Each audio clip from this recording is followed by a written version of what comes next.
Good evening. This is Eric Conti, Superintendent of Schools. This is the Burlington Public School Weekly Update for January 14th. I want to start with there'll be a COVID vaccine clinic at the Burlington High School cafeteria on Wednesday, January 24th from 2 p.m. through 8 p.m. Again, there will be a COVID vaccine clinic at Burlington High School on Wednesday, January 24th from 2 to 8. And then we also want to move on to the student and staff absence data from this week.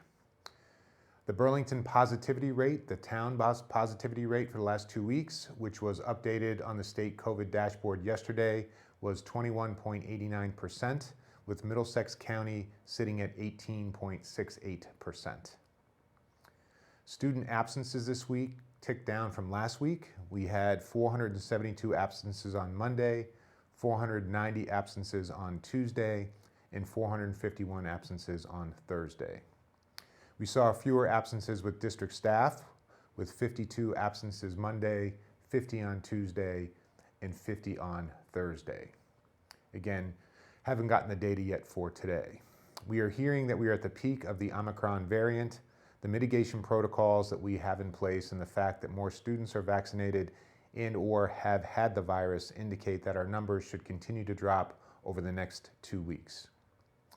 We've received some feedback that our adjusted protocols unfairly single out the unvaccinated.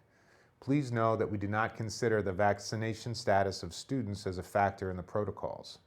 We are implementing how the CDC identifies close contacts. Close contacts are the group that requires quarantine. Not having the vaccine is the primary factor in being identified as a close contact. It is not, however, the only factor. Vaccinated students and unvaccinated students who have had COVID in the last 90 days are not considered close contacts. Also, vaccinated and unvaccinated students on school buses who are masked are not considered close contacts. These distinctions can be frustrating as they are not always consistent. The most glaring example is that an unvaccinated student can be a close contact in a classroom, but not on a school bus, if they're in a mask in both situations. We are doing our best to keep as many students in school as we can while lowering the numbers of new cases and also following the guidelines established by public health agencies that we're bound to follow. Thankfully, while more contagious, this latest variant appears to be less virulent than previous strains.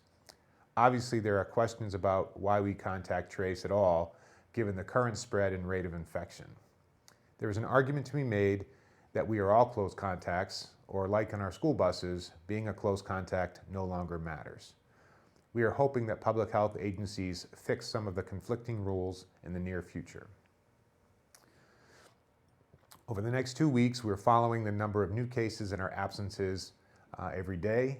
We believe that the next 2 weeks will be challenging. We will revisit everything at the end of January with our primary goal, again, of keeping as many students in school as possible. Just a reminder, there's no school on Monday, which is Martin Luther King Day.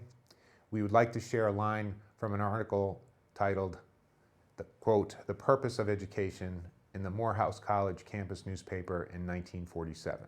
And here's the quote. "Education must enable one to sift and weigh evidence, to discern the true from the false, the real from the unreal, and the facts from the fiction." And that's end quote. Thank you and have a great long weekend.